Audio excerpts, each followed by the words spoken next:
All right, Eliot, we are rolling. It's my pleasure today to welcome Eliot Popkin. He is quite a diverse and talented individual. So he is a singer-songwriter, business coach, and author. His book is called Circle: Letters to My Younger Self. Eliot, welcome. Thank you for having me. Such a pleasure to be here. No, pleasure's all mine. I'm super excited to learn from you today and talk more about this. The concept of the book, writing letters, literally writing letters to our younger selves. Let's get into why we might want to do that, but could you introduce the book and sort of what drove you to write the book and kind of what story it tells? Sure. I think what inspired me to originally write the book was a moment of frustration.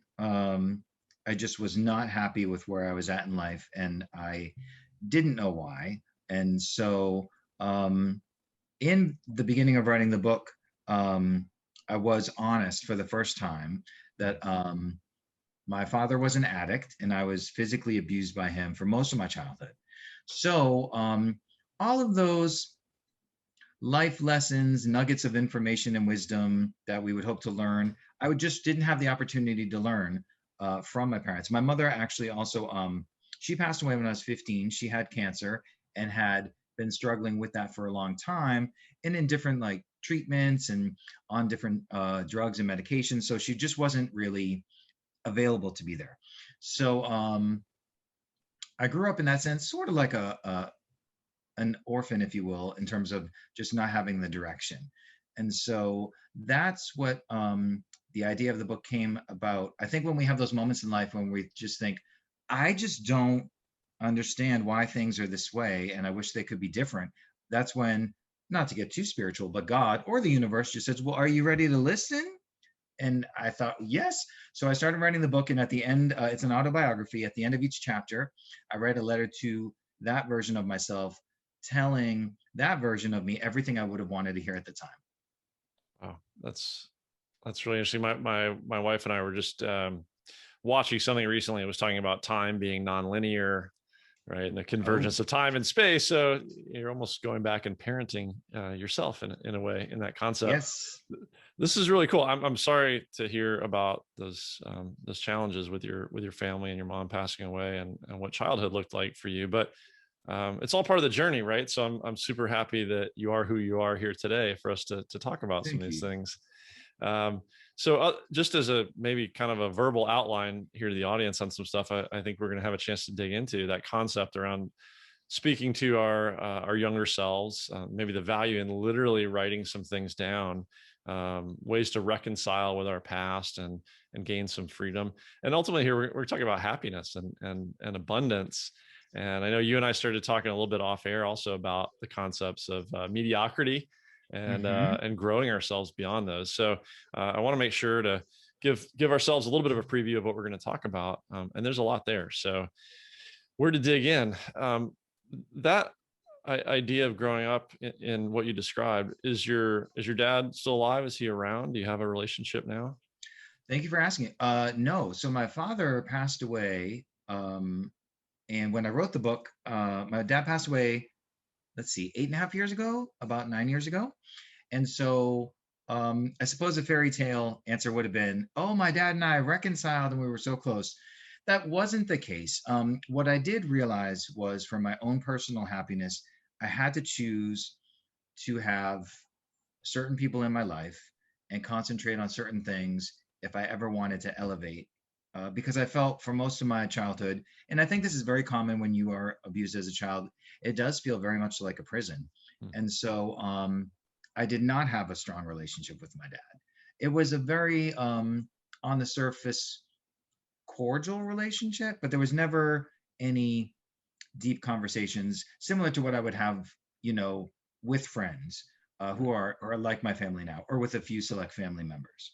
Yeah, that didn't occur. But I got when I finished writing the book, I had a few friends read it. I ordered 5 copies of the book, and they were sent to me the day after my dad's funeral. Hmm. Wow. Yeah, Interesting timing. So when so ironic. you told some of these truths for the first time, so he was no longer around to read them when the book came out. No. Do you feel like there were others that you were speaking to as you put those words out to the world, to the universe? Was it really to yourself and your younger self, or was this some of this for other relationships as well, to friends?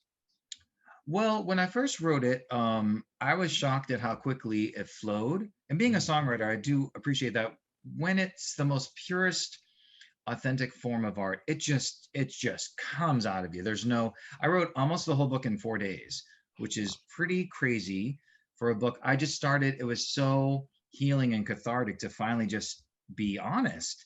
And I just kept writing and writing. And I just kept writing these letters to myself. And um, initially I thought, oh well, this is such a wonderful exercise. No one in the world is ever going to read this. It's so personal. And then when I sent the copies to 5 friends, they each said, "Oh my goodness, you have to let the world hear this. You would help so many people." And I said, "No."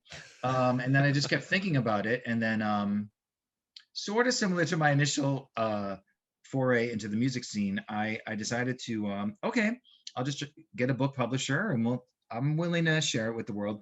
I got 264 rejections from book publishers. I mean, most of the time it was similar to music where you don't even get like a thank you so much and the answer is no. It's like tumbleweeds, like Silence.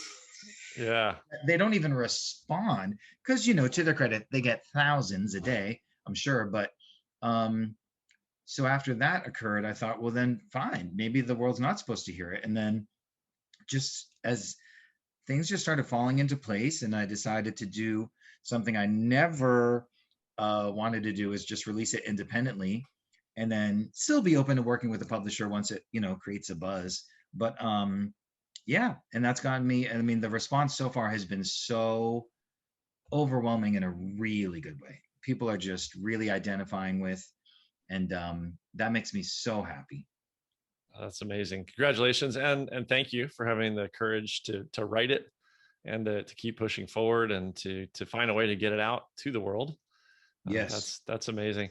So I've only heard of. I'm sure there are other books that are the concept of correspondence that get published. I haven't come across one that was the concept of letters to a younger self, which is awesome.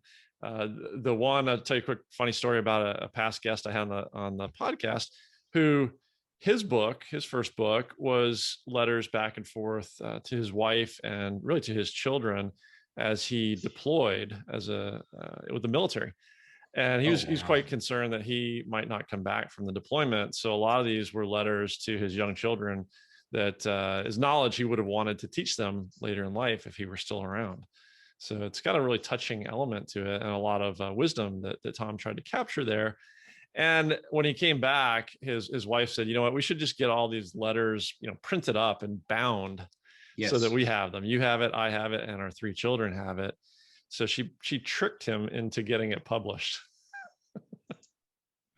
Yeah. and it worked. It worked very well. Oh my God, I would love to read that book. I've heard, I mean, just a few ideas here and there over the years, excuse me, where it's people are corresponding back and forth, or I've heard where parents knew that they weren't feeling well or ill, Mm, and they would write letters for the children, open up on your 12th birthday or your 16th birthday, etc. And so for me, this was a very foreign concept. I don't know what possessed me to even like the first few chapters. Well, what would I have said to me at 4 years old or six yeah. years old or 11? And then once I started writing that, I felt all these years, decades really, of just weight and shame just begin to lift. And yeah, it was such a powerful process. Do you now, or before you started endeavoring to write the book, journal on a daily or any frequent basis? Not formally. I have been asked that a lot because the book is sort of journal-ish, but no. And I, interestingly, because I have ideas for the next few books in the series, I haven't done any more because I feel like I'm saving my ideas. But I do check in with a few key people throughout the week, more like action buddies, accountability partners, Yeah, but as opposed to like formally writing. got it.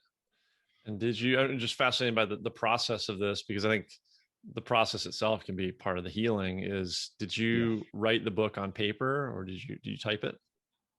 Oh, I wrote it all into my email, and You did. then when I would write more, I just typed it. Um, One of the moments in the book is literally what inspired me to start writing. If I can share that. Please. So, on paper, in my like mid young to early to mid 30s, I started doing really well with consulting. Um, Music industry, not so much. I just sabotaged so many opportunities to grow initially. But so money started flowing in, and I had everything on paper that looks like we're successful, properties and cars and money in the bank. And then um, the consulting work that I did dried up all my investments in real estate. This happened to a lot of Americans. Um, it was like '06, '07, '08, just horrific. So I lost everything on paper. Car got repoed. I had 3 car repos in total. And so I'm walking home from the bus because that's what you do when your car gets repoed. And I just had this moment. I'm just talking to God and thinking, and I said, you know what? I realize I'm afraid to make money again because I think I'm just going to make another mistake with it. Hmm. And I thought, whoa, first of all, that's very unfair to myself, but it's so deep. And then I started just running home because I still had to walk all the way back home from the bus stop. But I thought, wow, I get to just try again. And that's kind of when you and I touched on this idea of becoming best friends with mediocrity and staying stuck in life, that I just assumed, well, since I'm already struggling, of course I'm just going to keep struggling. And that's not how life works. I mean, if I talk about, the few hundred times I got rejected from the book, I have been rejected from the music industry something like 5,000 times. I've emailed songs and just, not even a response. But it doesn't mean that I'm not an amazing songwriter. It doesn't mean that I don't get to just try again in life. And so that was so huge for me, that moment. And that's when I started writing the book. And then, yeah, it just flowed. 4 days. No, there's so much power in that. You mentioned fear. You mentioned rejection, or how we define failure, right? And what Yeah. does it mean? Does it mean we're done? Does it mean we're not a good songwriter? Does it mean we're not an author? Does it mean, I'm not good financially? And what do we believe out of that, right? So do we take that fear and fuel something else? Or do we take that concept of failure and just say, well, what was the lesson there? And how do I apply that next time? Or maybe it fuels you to try again the next time, as opposed to, I think what we end up talking about in this show a lot is it's really only failure if you stop at that I point, was just going to say that. right? Yeah. That's what I learned in life. It's if I quit, which I never did. And my situation got, if I was my friend, I just would have been so scared for me. I was sleeping on my friend's couch on public assistance for about 8 months, and it just got so concerning. But even in those moments, I was like, all I'm going to do is not quit. That's it. And that's way more powerful during that 6 months or a year or two of our lives where we're just, I've heard it called like trudging through just muck and just all this craziness. And all I had to do is not quit. And I'm so happy that I'm here today and able to tell people I didn't quit. It's I don't know if it's cliche, but it's I'll say it the way that author I was referring to, Tom, says it, is simple but not easy. Just don't quit. But Mm. don't quit is pretty much the secret to everything. Yes, yes. I feel like the most powerful lessons in life are the simplest. Like I'm someone who I struggled with my weight um for many years and my image in the music industry, and they were like, your songs are great. Can you just be thinner? Stuff like that. And that's not a detrimental thing to say to anybody. But anyway, it's an image oriented business, but yeah, it's very powerful if you get to the point where you realize that the daily decisions that you make can catapult you Hmm. or keep you stuck. Either way, right? Yeah, And the people that you're around as part of those decisions. You also huge. mentioned success, sort of quote unquote, and you mentioned opportunities to grow. So do you now look at at failure as an opportunity to grow. And I guess where I'm headed with this, and maybe this is why you led into that being the start of your book, was that one of your letters to yourself? Oh, oh goodness. I'm trying to like take my 20-minute answer and shrink it. But Okay. I might have to come back again and talk about that. But I look at failure very differently these days. From me as a business coach, I look at failure from a numbers perspective is like, well, that didn't work out. You can say it's a failure or it just didn't work out. And then what do we need to do to just rehabilitate the moment and just grow from it? But and again, this is something that I think is common for kids that are abused. I had so much shame about my past. I blame myself like any of it was my fault, which is a very insane way of thinking, but it's common. And then we drag that into young adulthood and adulthood if we don't have the courage to do the personal work to elevate ourselves from there, Right. which that describes me initially. So I feel that yeah, I feel like there's the only way I was able to elevate past those things was to walk completely through it.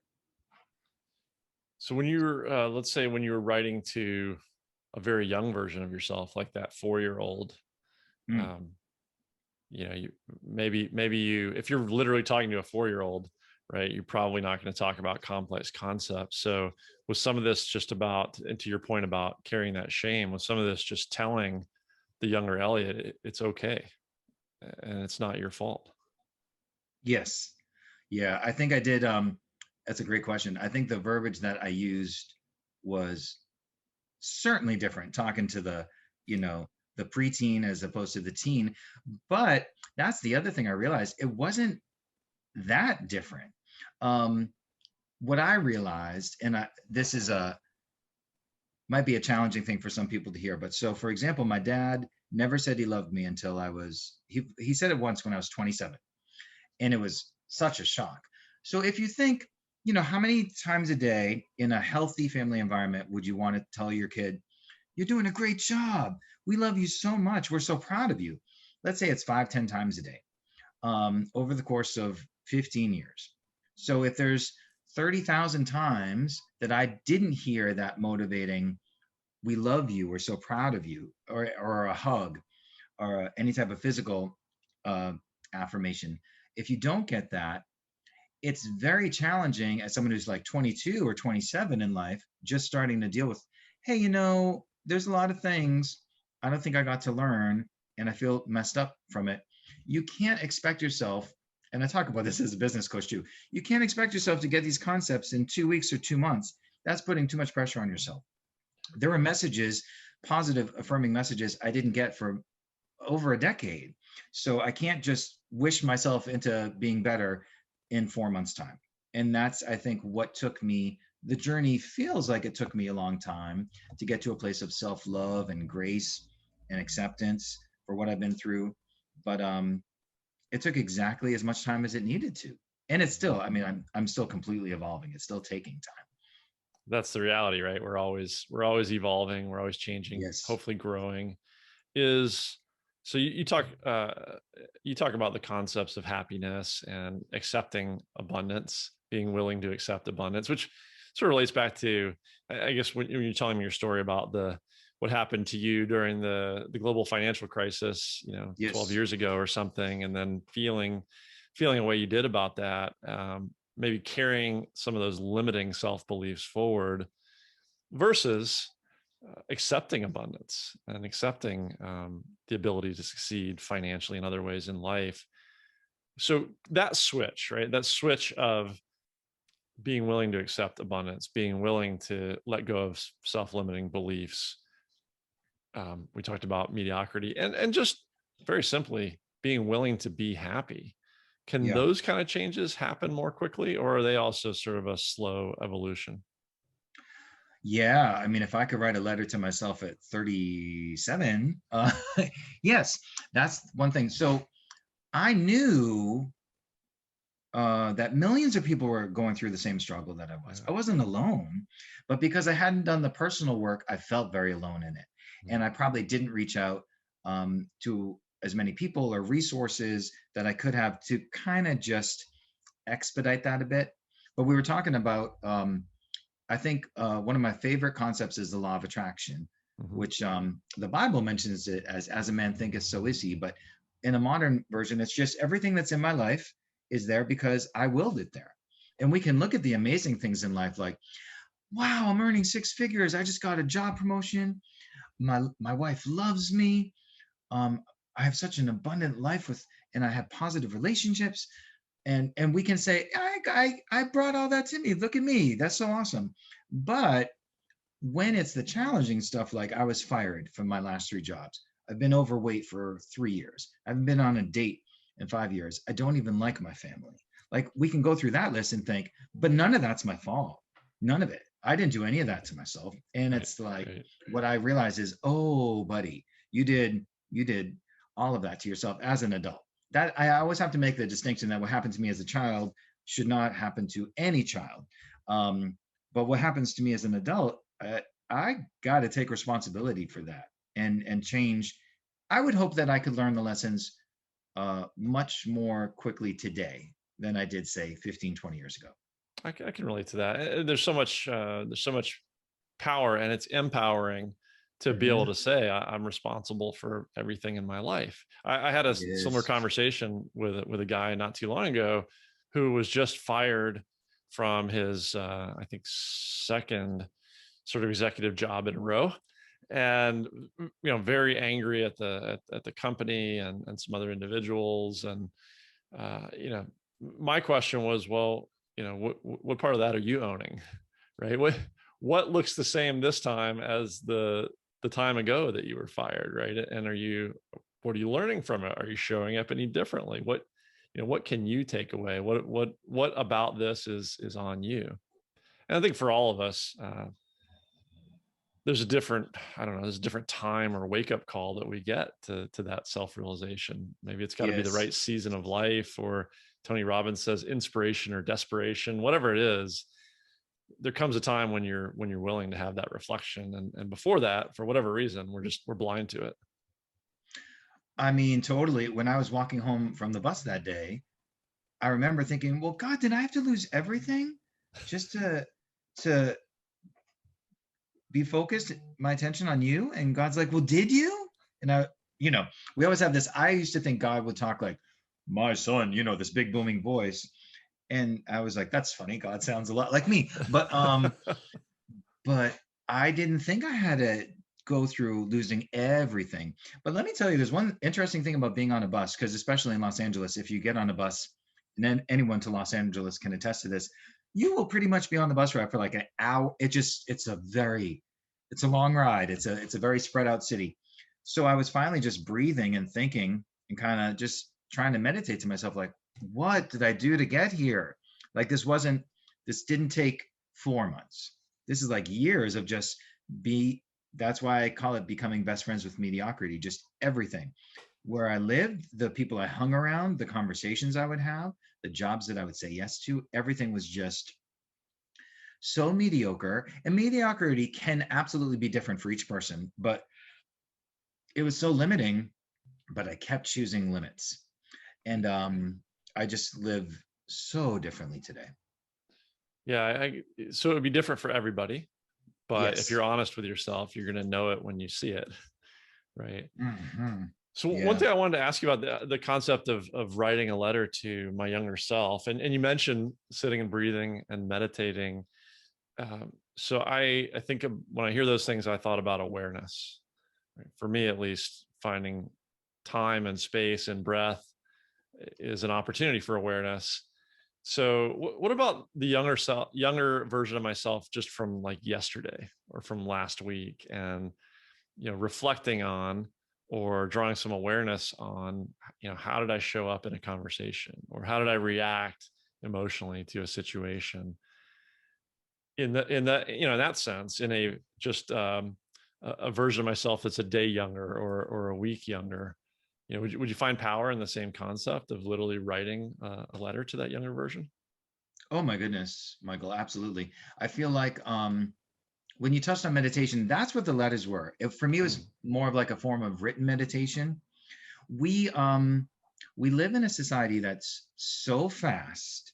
And we're taught, I think, to just be so busy. We have to have all these tasks to do every day.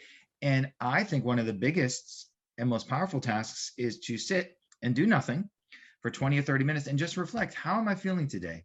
What do I want to concentrate on today? Am I aligned with God or whatever my higher being is? Am I talking to people today in a fashion I would want to be spoken to?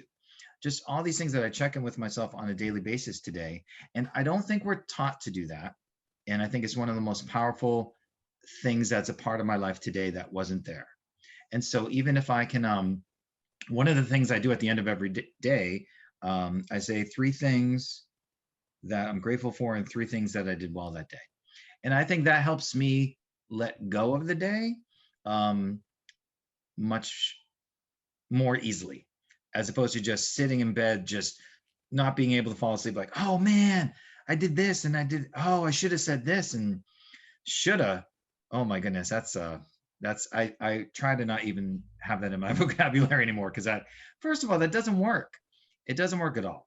Yeah, and then once I realized, let me just be honest about everything I've been through. That's the moment I begin to release these feelings and begin the process of letting go. Yeah, probably that surrender to abundance and happiness. The so I like that as far as end of day routine of gratitude and reflecting on what went well. And you also mentioned a practice of sitting and in meditation. Is that your morning practice before sort of thinking about how you might show up for the day ahead? Yeah, so in the mornings I pray and then I meditate and then I grab my phone. Yeah, right. Yes, because the second I grab my phone, I actually, fun fact, I leave it in another room so I'm not tempted to grab it until I feel like I'm centered in what I'd like to concentrate on that day. But yeah, I think that, and then I also go to I meditate as much as I can. I go, there's a place near me that they would offer sound baths, which I think is so cool, and different guided meditations. And so, yeah, I think I'm like a bit of a self-help junkie in the sense that I'll just do a bunch of between exercise, church, meditation. I mean, I'm doing like 12 things a week. Yeah, it's a lot, but it's all stuff that I've learned that the body is a temple, and I think I wasn't taught that.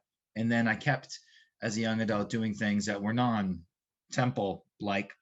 And so I feel like I'm just on the other side of the spectrum now.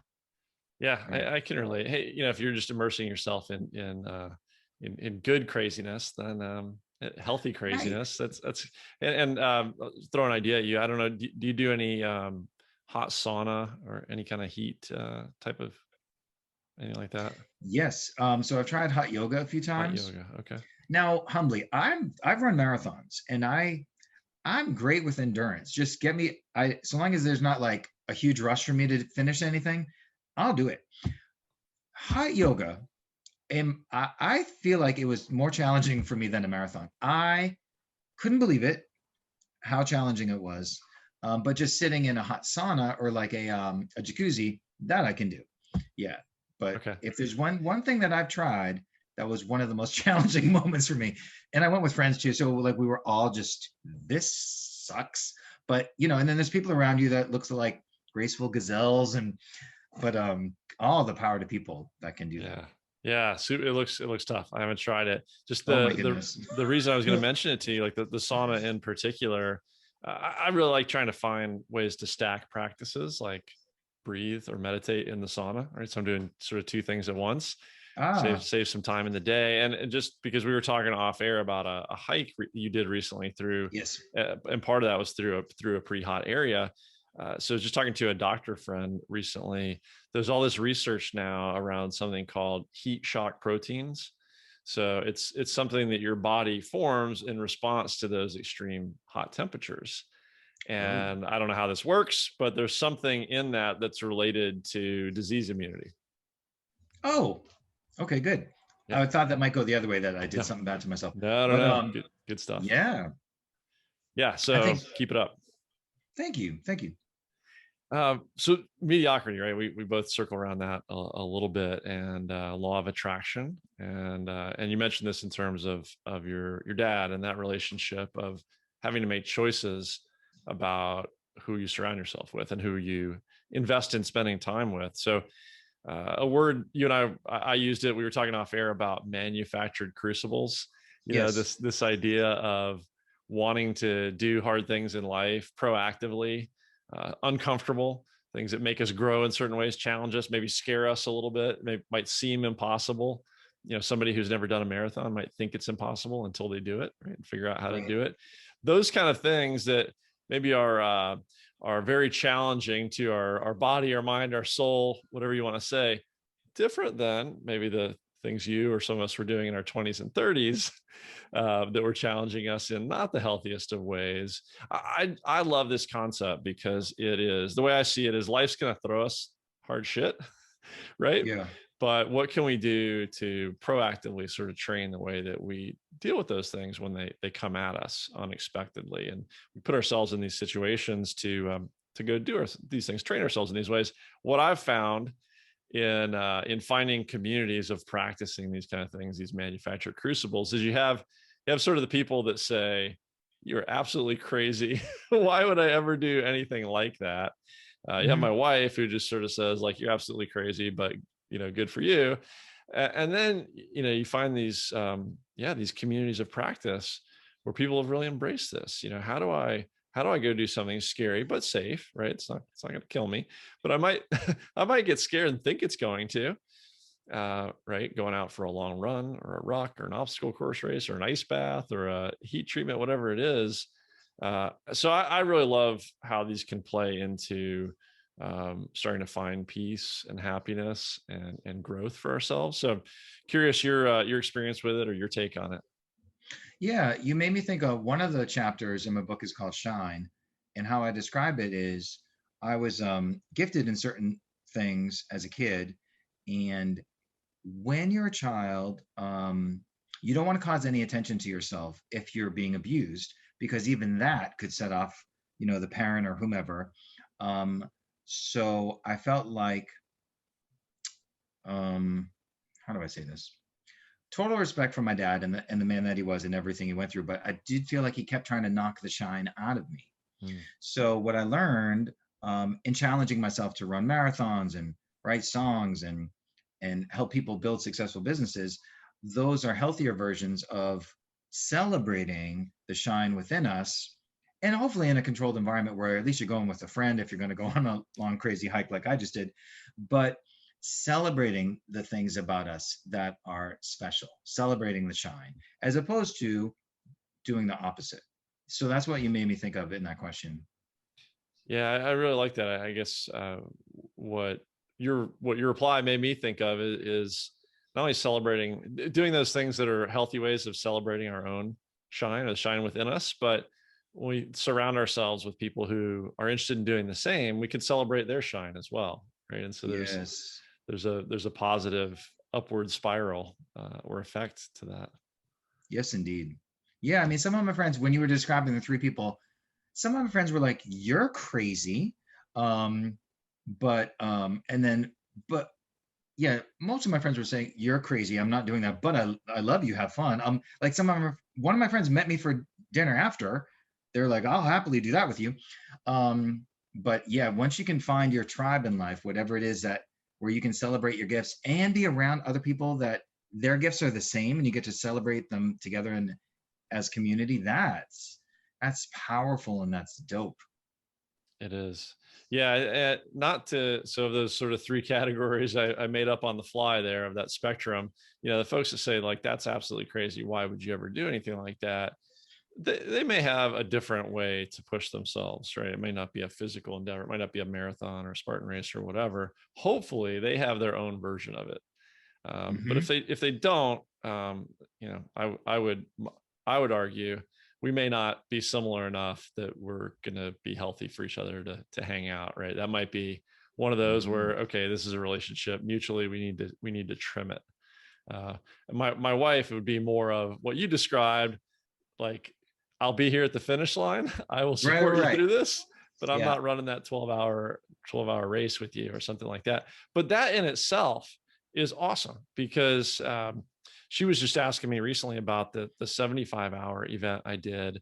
And when I called her after the finish, why I was so emotional, and I think she was curious whether I'd had an emotional breakthrough of some sort. And really my answer was more along the lines of, this is sort of the equivalent of when I finish a long race, and my she and my son are there at the finish line. It's emotional for me to have, I'm only racing against myself, but to have Mm. finished and celebrate that finish, but to be able to celebrate it with people who are special to me. And that was my experience at the end of this 75-hour event. Was the other men I had been through it with, the ones that were still there at the end. It was a very emotional time to realize, we literally all just depended on each other for everything to survive the last 3.5 days, physically and emotionally, for warmth, for we didn't sleep much, eat much, we were cold, hungry, tired, all these kind of things. And you bond in these uncomfortable ways. So not only is it, if marathons are your thing or whatever else it might be, that opportunity to be able to relate to people that are doing it at the same time or struggling in similar ways, right, and form Yeah. that bond or celebrate that together. And then, yeah, for the folks who just want to support you and have dinner at the finish line, to me there's a real connection there as well. It's invaluable. Yes. Yes, indeed. So I don't know, just take me back to that in contrast to mediocrity. And I want to be respectful of your time here, Elliot, so I don't want to dig too much deeper, but um Yeah.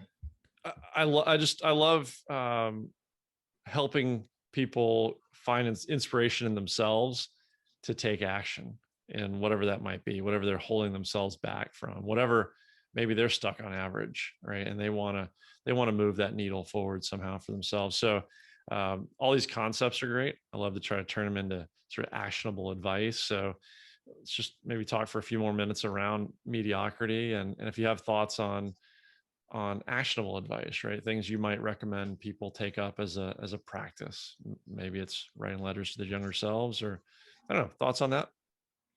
Yeah. I mean, I would love for everyone to start writing the letters. I think that would help each person realize how mean we've been to ourselves over a certain amount of time, or how judgmental, or how we kept trying to put ourselves in a box. That's one of the things that I experienced early on in the music industry, where they just, we wish you could be more pop like John Mayer.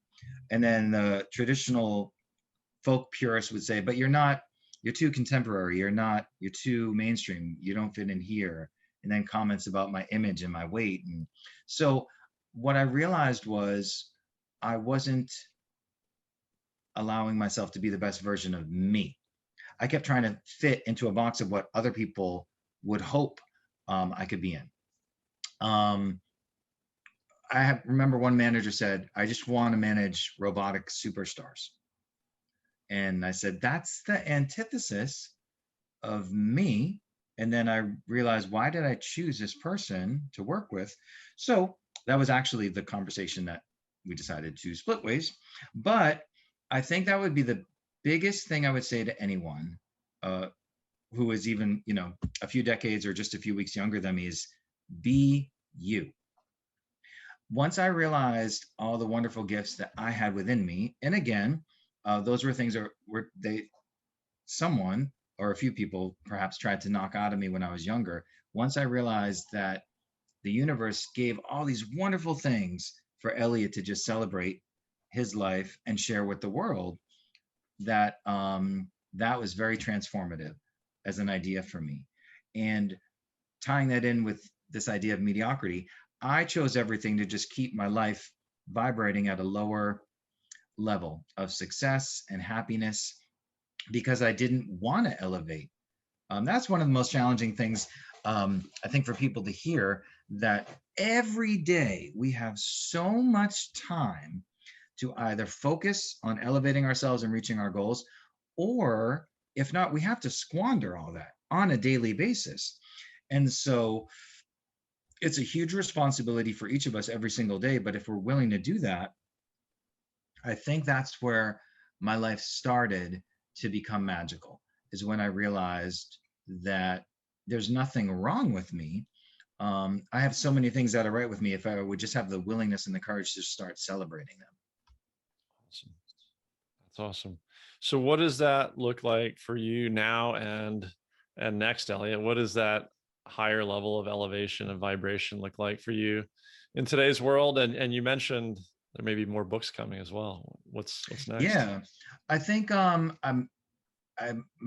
think I mentioned that a few minutes ago. I'm still feel like I'm such a student, and I'm very humble, and I certainly feel like I'm still elevating. I think what my life is professionally today is a wonderful combination of I'm writing songs, I'm helping businesses grow, and I just wrote a book. I mean, that's literally uh, I I imagined a life like that. So to be able to do those things is amazing to me, and to be able to be in a healthy place to just show up to each part of it and feel like I'm really participating in my own life. I think that's what it's about. That I just feel like I get to really enjoy all these wonderful things that are happening, and I feel present in it. And I never used to feel present in my life at all. Oh my God, I checked out for like years at a time. But I just want to continue doing what I'm doing. I'm learning more about investing, which I was never passionate. Well, I used to be involved in real estate investing, and then when I all the properties were gone, I thought I'm never doing this again. So I'm learning about other types of investing, but I do have ideas for a follow-up book. I'm working on a TV show concept, um, which is very similar to the other work I do. It's all just about if I could say the commonalities between the business coaching and the songs I write in the book, and even this new TV show idea, it's all about how can I help other people? How can I help people get these life lessons perhaps a little bit faster than I got them myself? I'm super happy for you. That idea of just showing up to be in service to others and help them get there a little faster than you did. Yes. Thank you for that. I use the metaphor of maybe someone thinks a marathon would be impossible for them. I think most people would look at being a business coach, being a successful author, and being a songwriter. The combination of those, any one of those things, seems impossible for a lot of people. And Yeah, you got I all three of them appreciate going that. on. I do choose crazy. I mean, nothing about my life has been safe. So I'm not surprised that I chose all these things to do professionally where there's no, I mean, I've had months where I made zero, just months in a row. And then, something happens and then you get a check from here or money from there. Um, and then I've had abundant months too. But I think going back to a question you asked a little while ago, the other thing I would say, in addition to being themselves, oh man, I just forgot I was going to add something to that. But oh, if it comes back to me, Okay. I'll let you know. Yeah, no, well, if it does come back to you or even after the fact, we can get it out there. So for folks that this really resonated with, and I hope they're interested in your book, where can we find the book? Stay tuned for the next book, for the television concept, and maybe even if it's a business owner that says like that's the style of guy that I would want to help fix something in me or my business. Where do we find you? Where do we stay in touch? Yeah, so the book is at thecircleletter.com. The name of the book is Circle, so it's www.thecircleletter.com. And I'm happy to offer, if anyone listening, if the ideas of the book resonate with them, there's a coupon code. It's Circle 20, so Circle 20, Oh, awesome. and they Thank you can so get a much. discount on the book. No, my pleasure. And if they at any point feel inspired or moved to write a review or share some of their own letters, I would be honored to read them. I think if people just have the willingness to try that concept, I think it'd be very exciting for them and very healing. That's an interesting concept in itself, right? Being someone that people could write to, right? And As a safe place. listen, every single one of us are someone that's worthy of it, and it's safe to do so. That's one of the things I realized, that I treated myself poorly for a certain amount of years just because I didn't know better. But the moment that we do know better and we know that there's a way out of it, um, that we can break free from, this feeling of being imprisoned and mediocrity and unhappiness, that the way out of that is actually to write a letter to ourselves, just saying, my bad, you're very special. Let's just get it all out. Um, yeah, because I think, especially in these days of social media, I thought um, that a lot of times on social media, you see everyone's best edited, like 2% version of their lives. You really don't know what's exactly going on. And I think that's what we do with ourselves, with our inner dialogue. And we can just smile and try and be like this happy dude who's successful throughout the day. But how are you really talking to yourself in here? And what do you really think about that person? And what do you really feel about, the things that you're choosing to do or not do to take care of yourselves every day? How do you actually feel about that? That's when it got real for me. And the letters really helped me do that. That's really well said, Elliot. Thank you. I couldn't button it up better than that myself. And yeah, so if there's one big takeaway here, and I hope people check out the book, but the biggest takeaway is for them to write a letter to themselves, whether Yes. that's literally or if they want to share it with somebody safe for them, or share it with Elliot or share it with Michael. Just it's safe, hugely therapeutic. It sounds like I love the Yes. concept. I'm going to do it myself. So thank you for the inspiration in that, Elliot. Thank you for again for having the courage to tell your story and for taking the time to tell it here. Thank you for having me. It's been a blast. It's my pleasure. So thank you again. Have an amazing rest of your week.